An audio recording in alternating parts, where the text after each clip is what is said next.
can I please have a massive round of applause for Brendan Maartens.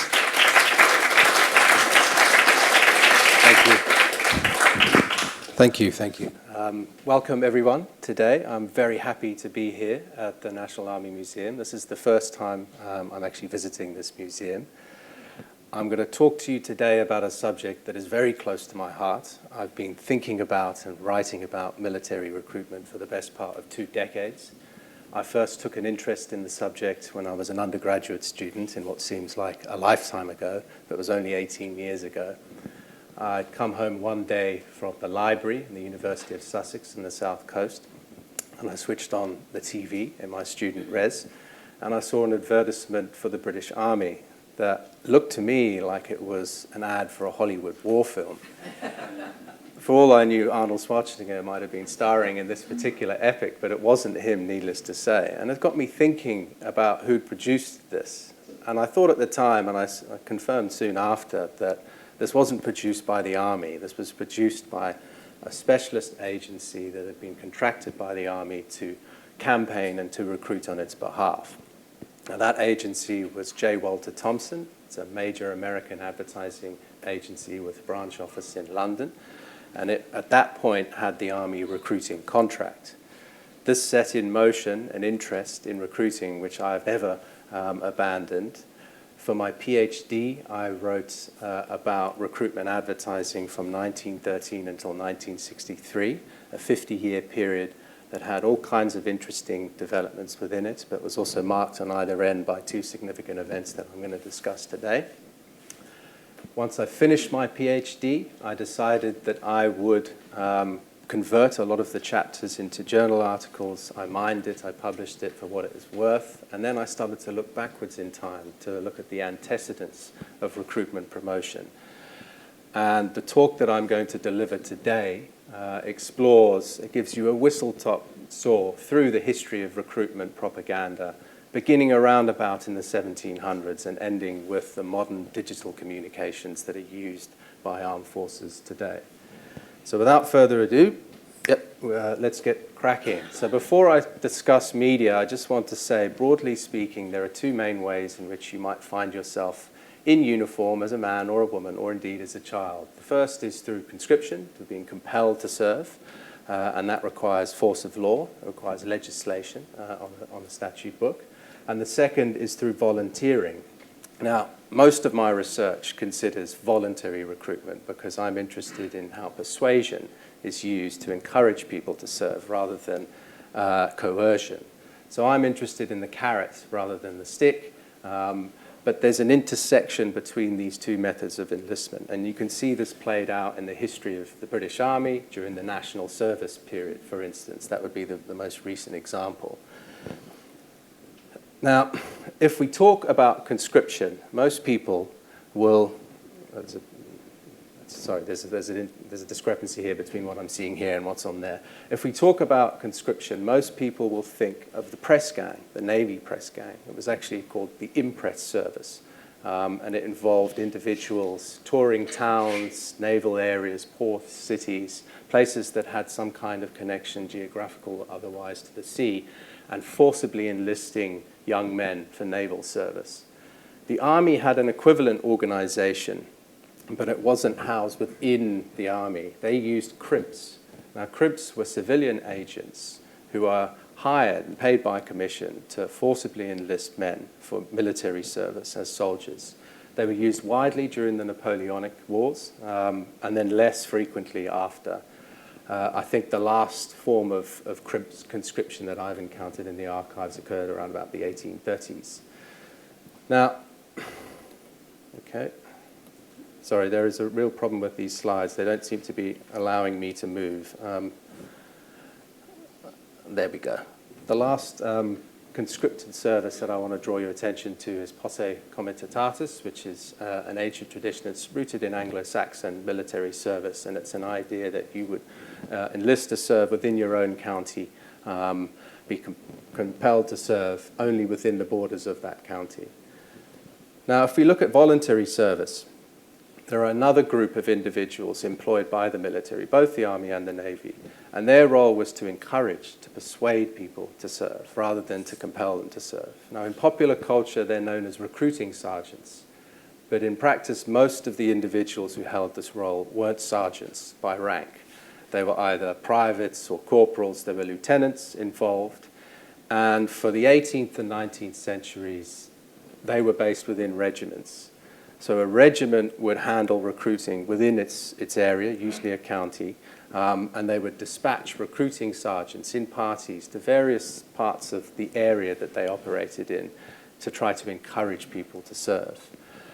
Okay, there we go. We've got an illustration here, and this is from the National Army Museum's own archives of a depiction of a recruiting party trying to encourage a young man to join up.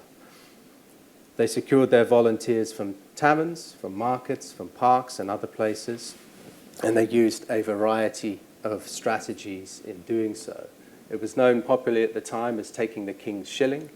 They used tactics which were quite notorious and nefarious, and the individuals involved in the recruiting service did not have a good reputation. If you read some of the scholarship around this and some of the primary source evidence published in the 19th century, you could see that a lot of people were upset with the ways in which recruiters operated. There is a discrepancy between these two things. In this particular book, which was published by a soldier, a sergeant, I can't remember the regiment off the top of my head, but his name is Joseph Donaldson. He recounts a conversation with a famous recruiting sergeant in Scotland, and he repeats the words of that sergeant in his book on the 79th page. I'm going to repeat them here for your benefit. Sentimental chaps were the easiest caught. You only need to get into heroics and spout a great deal about glory, honour, laurels, drums, trumpets, applauding world, deathless fame, immortality, and all that, and you had him as safe as a mouse in a trap. What we've got here are some of the main appeals, the tropes that are used to try to convince young men, and later young women as well, to serve in the armed forces. There's another very interesting depiction of recruiting which appears in a play authored by George Farquhar, and this was called The Recruiting Officer. It was released in 1792. It begins with a conversation in a tavern involving a boisterous recruiting sergeant who's trying to whip up enthusiasm for service in the French wars in that particular period. Now that gives us an indication of some of the main voluntary and conscript means of recruiting individuals into the military. But there were some criticisms, and we've got, for instance, J.R. Godley, who's at the War Office at the time when he made this assessment just after Crimea, and he's referring here to recruiting sergeants and recruiting parties. He suggests that no thoughtful man can have observed the scenes that take place daily and nightly at the taverns frequented by our recruiting staff without feeling shame and disgust that such proceedings should form part of the recognised machinery of the British military service. I should say here that a lot of continental armies relied either wholly or partly on conscripted service, and the British model veered towards voluntary, even during the French wars. It's very difficult to determine precisely how many people were conscripted in different periods. Various historians have tried to do this, but most agree that the majority of soldiers who've served in the British military have done so of their own accord, if you look at the past 300 years. The obvious exceptions being the second half of the First World War, the Second World War, and the national service period for men. Now, if we talk about media, the first medium that I would draw your attention to would be newspapers and periodicals. The first advertisement that I've been able to find, which is not, of course, to say that this is the first advertisement, was released in a now-defunct newspaper called The Postman, which was printed in London. And in 1703, it ran a classified advertisement, that means just text only, encouraging service for a regiment. This isn't, unfortunately, the advertisement or the issue. The newspaper no longer exists, but it's been cited in several studies that I've encountered.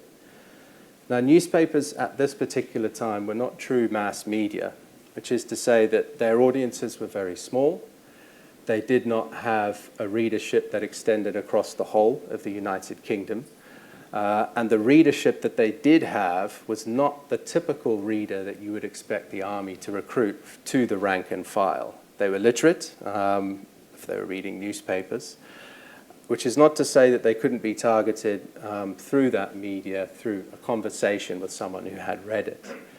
The point is that newspapers only became mass media towards the end of the 19th century. As their circulations rose, they started to be read by thousands, tens of thousands, and then millions of people.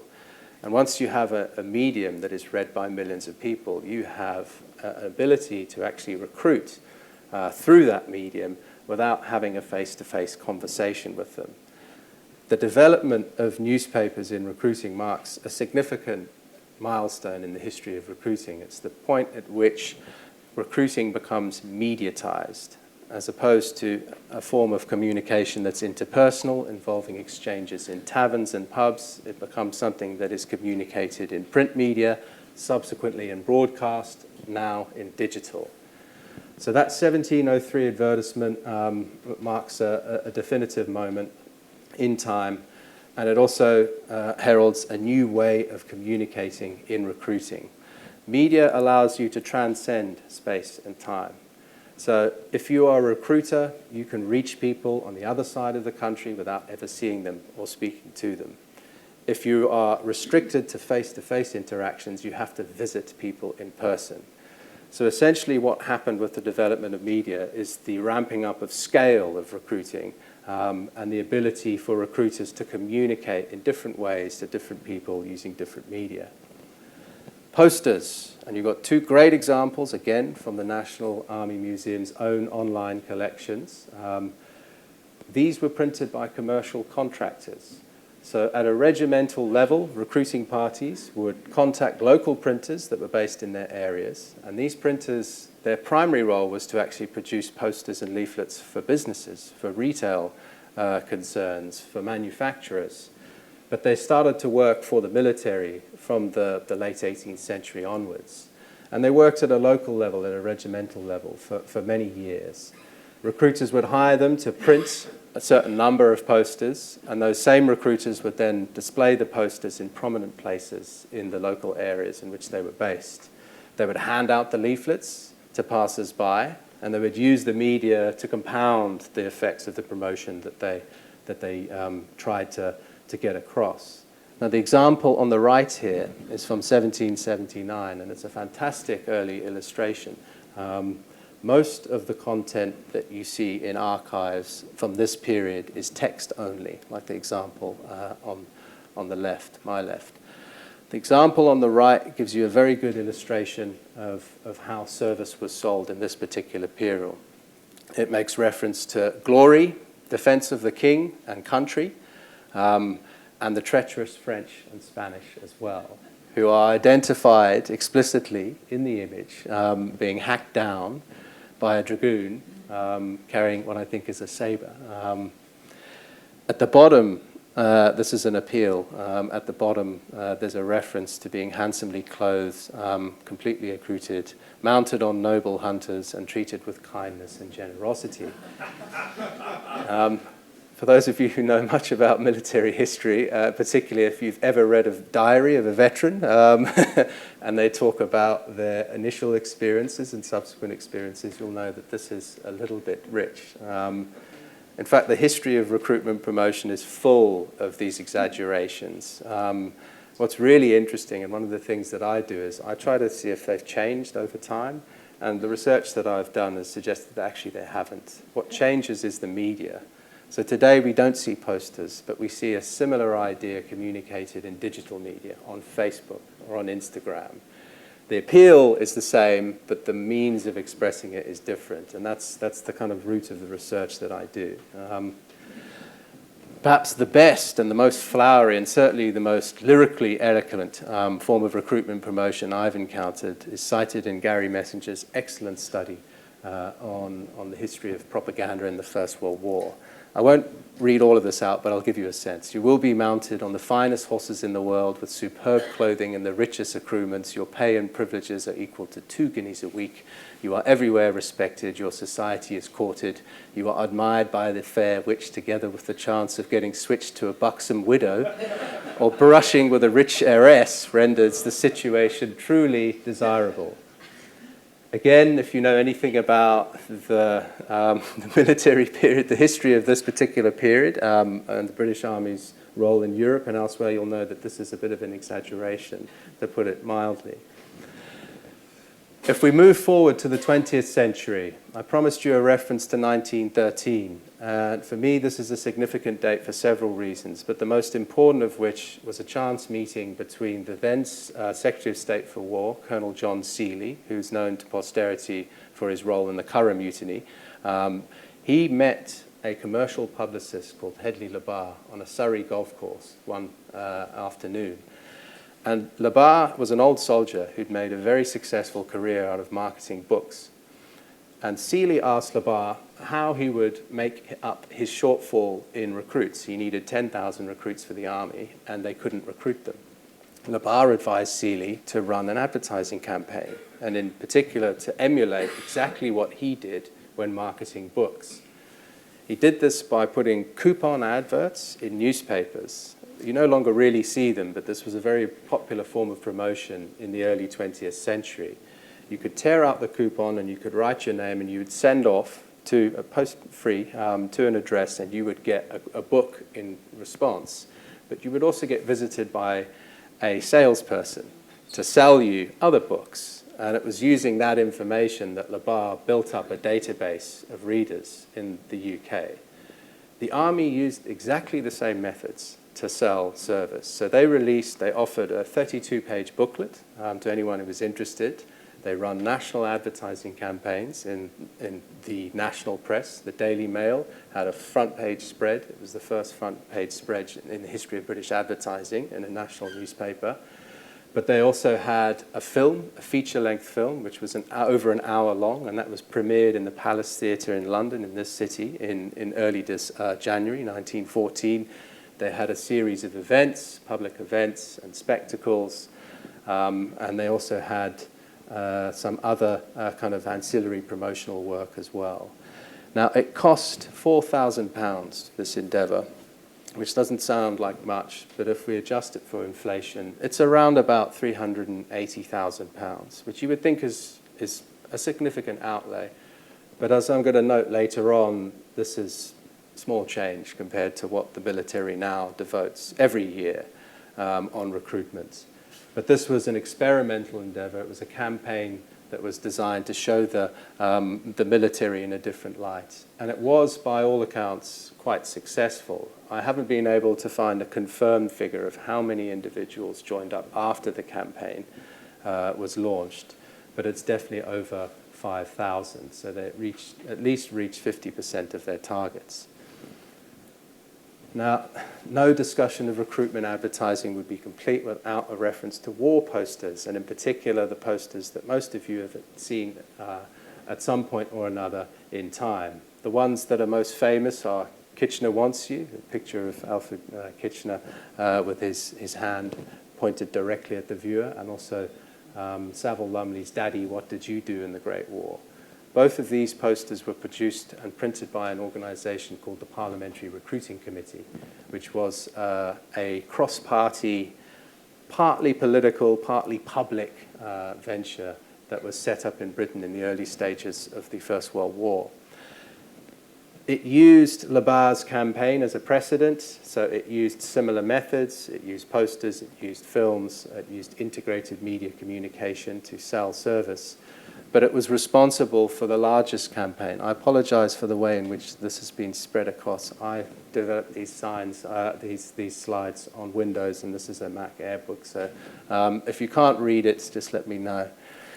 The campaign was massive. 54 million posters were produced. So many posters, in fact, that they shipped them to other parts of the British Empire, to the colonies, to Australia, to South Africa, to Canada, to New Zealand. 21,000 speeches delivered by all types of people and organized under the umbrella of the PRC, and 12,000 public meetings.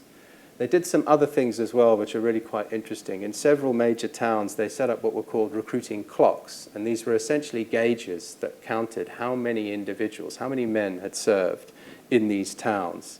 And the towns were competing with each other, because you wanted your clock to rise higher, so they were encouraging young men to join up. They had festivals, they had music, recruiting parties were involved in all of these events as well.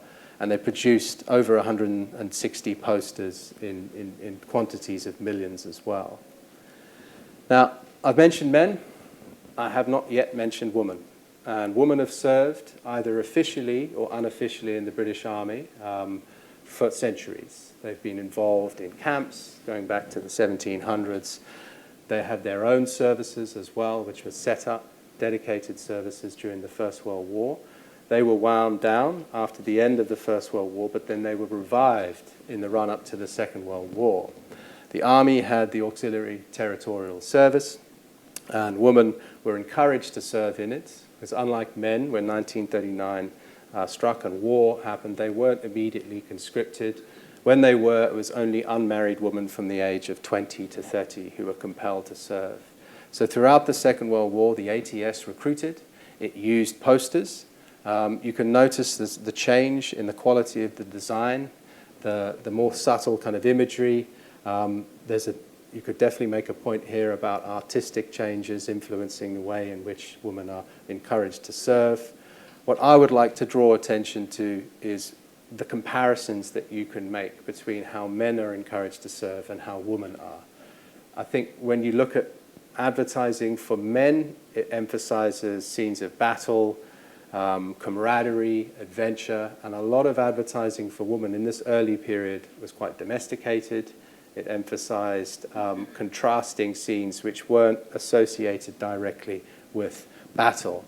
I think there's a tension here between masculinity and femininity, and it's quite hard for recruiters to negotiate this, because if you portray the military as a very masculine space in all of your male advertising, you might turn away women.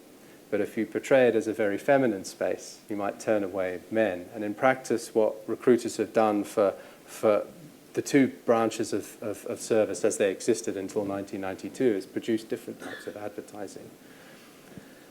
If we move forward to national service, the period after the war, which ended in 1960, but the last national serviceman left the army in 1963, you have, again, the use of posters and leaflets. On the right here, we've got a famous image by Abraham Games, who is a very well-known war artist who produced all kinds of interesting imagery during the Second World War for the Ministry of Information, and then worked for what was then the Central Office of Information after.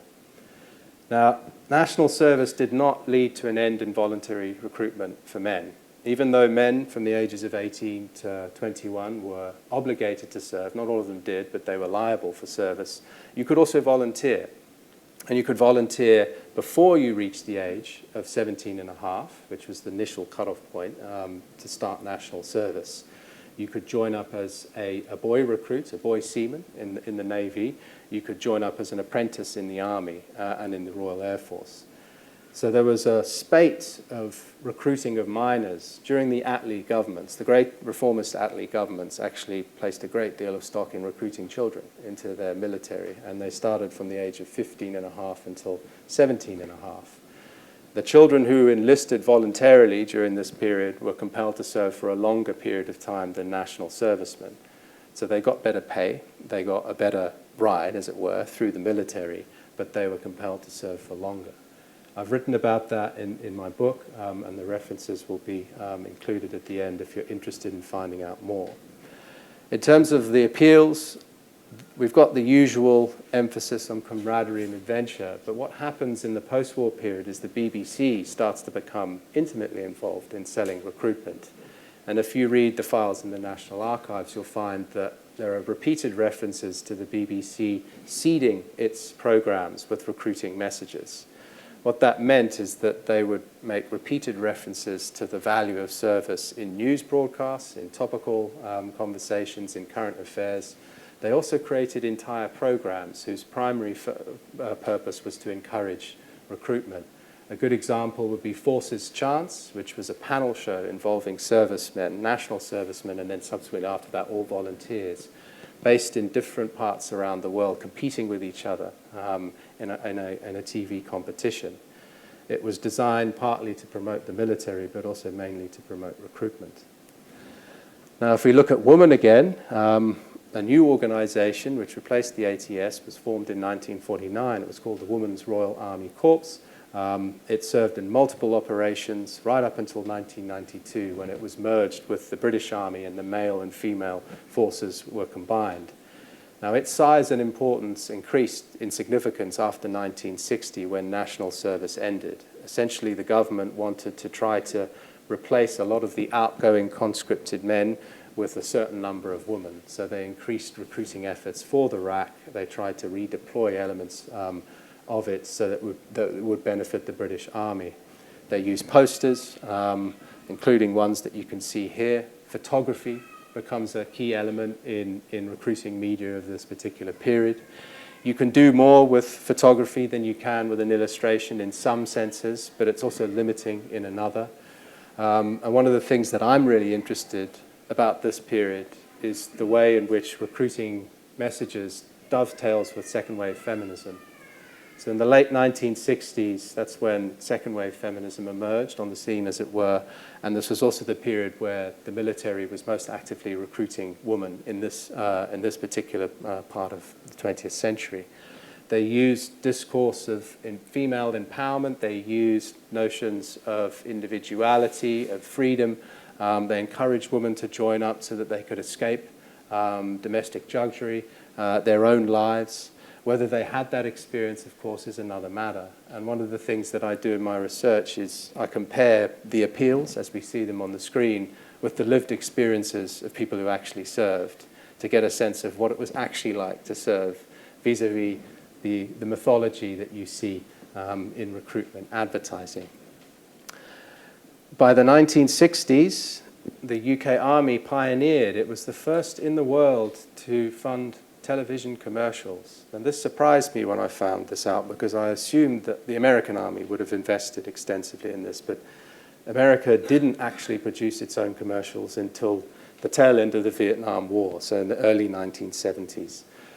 Prior to then, the Brits pioneered a new method of promoting service, and that was only after ITV, or ITN as it was at the time, was set up. So a competitor to the BBC was created, and you could use that competitor to display advertising.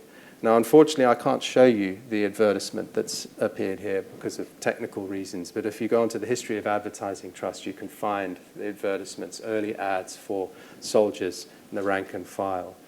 The person responsible for this was a business guru and public relations expert and management czar. His name was Frederick Hooper.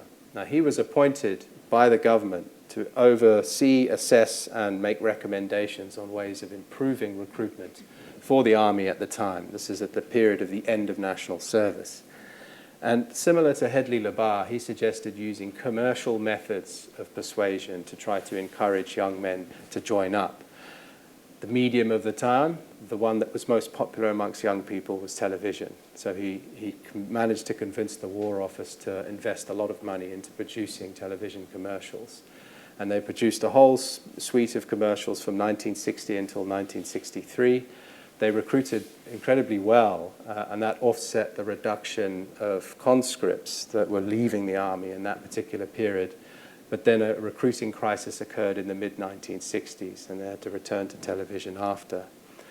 Television is interesting. The advertisement that you can access here was nothing like the ad that I saw produced by J. Walter Thompson. It was more closely linked to public service advertising than Hollywood cinema. But it was nevertheless an interesting form of promotion that allowed you to visualize yourself as a potential recruit in the military. Ethnic minorities, they have served in the British Army since its founding, but they have never been directly targeted, explicitly named and identified in a national recruitment campaign conducted in this country as opposed to in the colonies until 1998. That was the first time that they were targeted explicitly in a campaign that was designed to encourage the recruitment, in this case, of black and Asian men. Now, most of you will be familiar with the iconography here and the pictorial trope. This is a reworking of a famous First World War recruitment poster. Alfred Kitchener, Horatio Herbert Kitchener, sorry, was the initial figure in it. But they replaced this, and it was Saatchi & Saatchi in this particular period, so it's another major advertising agency, replaced this image with two serving soldiers, both in the Royal Artillery, if I'm not mistaken. And at the base of the image, you can't see it there, there's a small excerpt that says, "Britain is a multiracial country, it needs a multiracial army." They set up a recruiting team that consisted entirely of ethnic minorities, so it wasn't a white recruiting team. They went to areas of this country where there were high proportions of second and third generation immigrants. They ran national advertising campaigns in the newspapers of the time, but they also had TV commercials in cinema that were shown before action films in cinema. I don't know how much it cost because I haven't been able to find that out, but it was waged in the wake of a controversy involving institutional racism in the army at the time, in the household cavalry and other branches of the military. So it was partly an attempt to clean the army's image, and it was partly an attempt to increase the numbers of black and Asian men serving in the military. Later, women from ethnic minority groups would also be targeted. Now, I promised you some material on digital and social media, and here it is. This is, in many senses, where things get really quite interesting and also a little bit disturbing, I should add. The Army hasn't pioneered as much as I would expect it to have done in this area. So the Royal Air Force was actually ahead of it in setting up a YouTube and a Facebook page, but the Army was first on Twitter. And if you go onto Twitter, or X as it's now called, and no one cares, you could see the Army using that channel to report on various things that it does. Social media relies on network communication, and that is substantively different to broadcast. So if you can imagine broadcast communication, you have a single central station that beams out a signal to everyone who has a TV or a radio set, and they can tune in and watch it. What digital media does is it disrupts this logic, and it doesn't have a single central source. It has networks, so people are communicating with each other in a different way. The connection is unidirectional. It doesn't work just in one way. And on social media, you see this playing out in comments, in likes, in shares, in replies. The goal of social media, if it's done effectively for a promotional purpose, is to keep people interested in what you're saying, but also to get them to engage in content. And if you do that, their friends become interested in it because the algorithms on these platforms will promote content by people who've written on things. If you're on social media yourself, you'll know this. If you follow certain people, you end up commenting on what they comment about. And that's network communication. It relies on crowd power in some sense for you to be able to get your message across. Initially, heavy investment into Facebook and YouTube and Twitter. But what's happened in the last few years is these channels are no longer being used by young people. And young people are the core target audience of recruiters. So there's a drift, which I can map this in real time, it's happening at the moment, away from traditional social media to Instagram, TikTok, and Snapchat. The Army has accounts on all of these platforms. I would encourage all of you to go home after this talk and have a look at them, if you can bear it. There's some very unusual stuff on TikTok. I'm talking dance routines. I'm not joking. And what I'm really interested in here is how the media itself is associated with a certain type of communication, like dance, and it becomes part of the military nomenclature or the military strategy because recruiters need to reach their target audiences through these media. So they follow audiences through the media that those audiences listen to, just like corporations. Corporations want to sell products by paying attention to who watches or listens to or reads which particular newspaper or content. So they will target their ads in those channels because they know that their primary customer, their primary target audience watches them. Recruiters are no different. They do exactly the same thing. And they often use appeals and techniques that are actually rooted in commercial culture. I'll say a little bit more about that in a moment. But before then, Ministry of Defense. I mentioned that regimental recruiting dominated the Army's recruiting up until the 20th century. From the 20th century onwards, recruiting increasingly became the province of the Ministry of Defense, the War Office first, and then the Ministry of Defense. Today, the Ministry of Defense is the prime mover in recruiting. It determines the size of the armed forces, so how many people need to be recruited. It also determines the budget that recruiters get for spending on recruiting media. So in 1950, the budget was 852,000. That was equivalent to about £30 million in today's figures. In 2004 to 2008, these are the only figures I've been able to get, sans a Freedom of Information request. The overall service recruiting budget was 650 million, thereabouts. But that's a 4-year period for the Army, Navy, and Air Force. The scale of these endeavors is surprising. And what makes it even more surprising is no one's writing about this. The slide at the end, I'm going to show you some references. Most of them are from me, and that's not arrogance. That's just because no one is writing about this. I have been banging this drum since I started my PhD. I'm trying to get both historians and media scholars interested in this, and no one is. I've got media scholars who would rather write about Hollywood war films than recruitment films that actually recruit soldiers who then serve in real wars rather than dramatized Hollywood cinema. Historians they are interested in it, but they tend to focus on individual campaigns or individual wars. And the First World War has been done to death. The post-war period is a lot less trafficked. Now, the logic that underpins all of this work and the centralization of recruiting is simple. If you've got national media, Facebook, Instagram, the Times newspaper, if that's what you're using, the BBC, it makes sense to run national recruitment campaigns.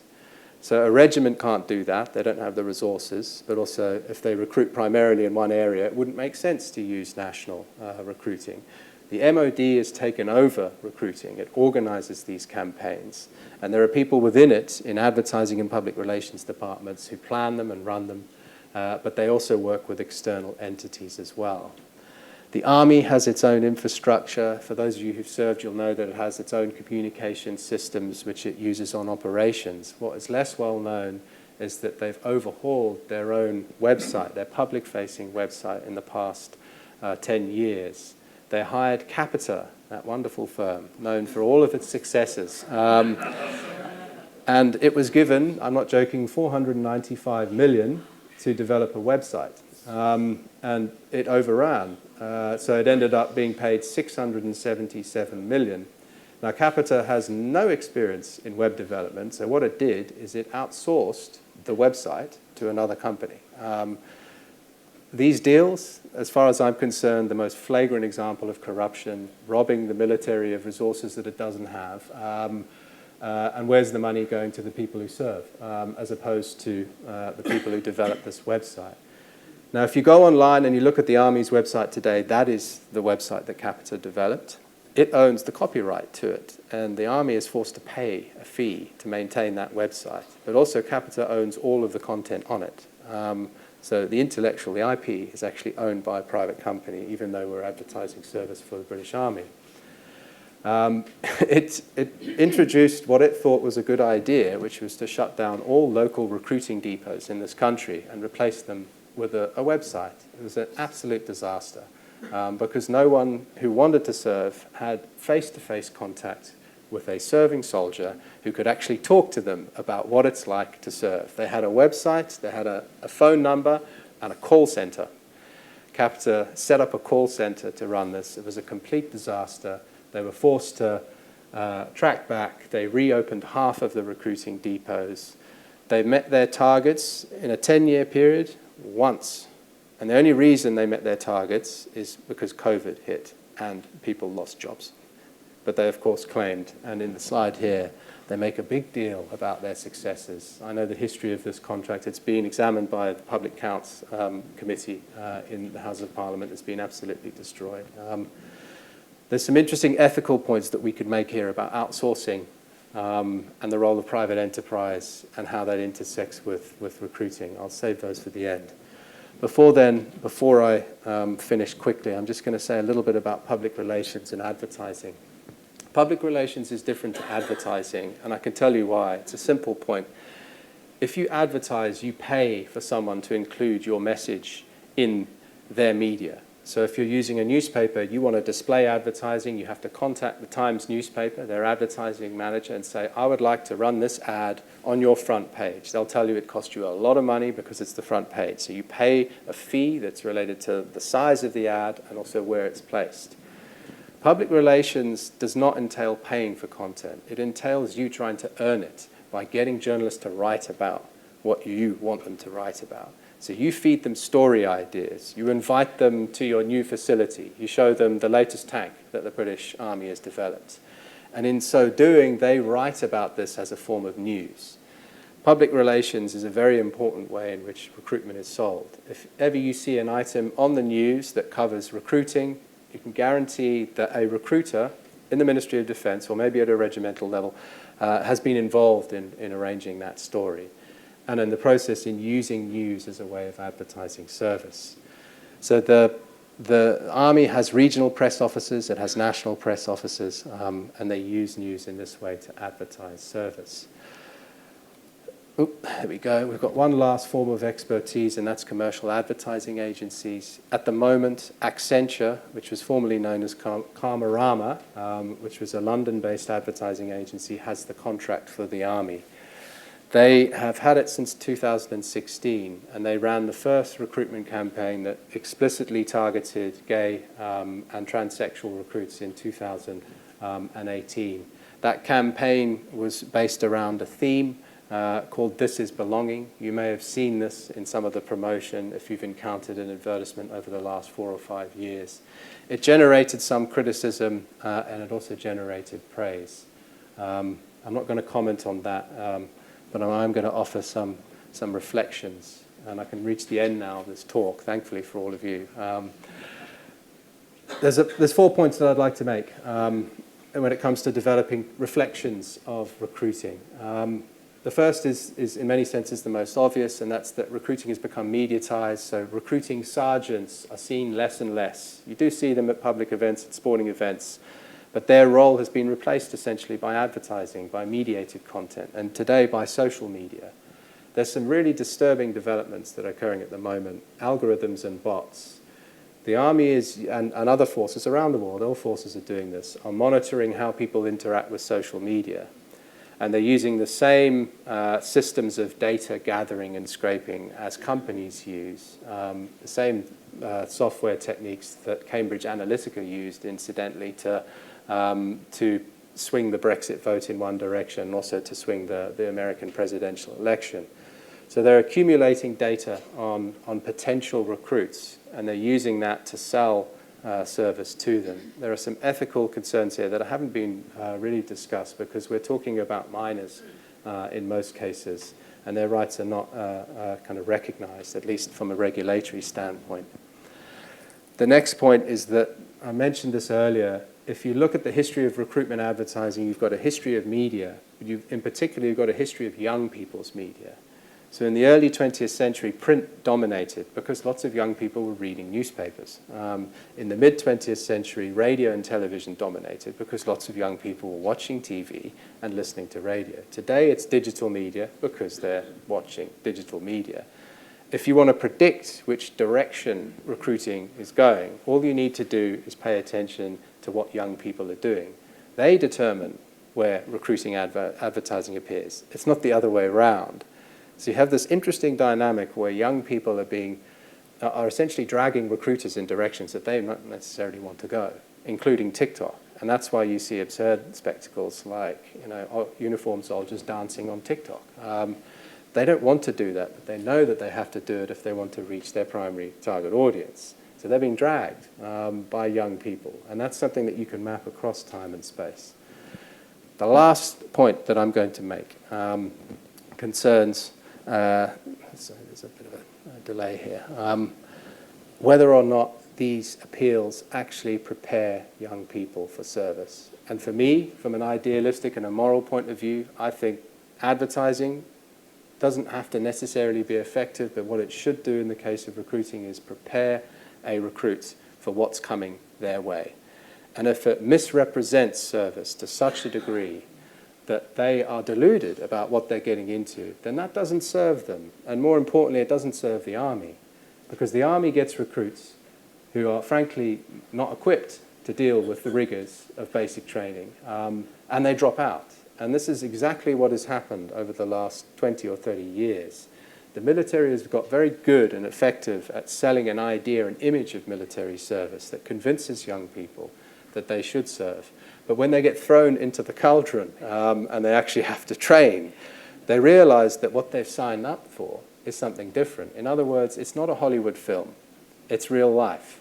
And for me, my research explores this, and I want to kind of draw attention to this because I think it doesn't serve anyone well. That's all I've got time for today. Thank you very much for this talk.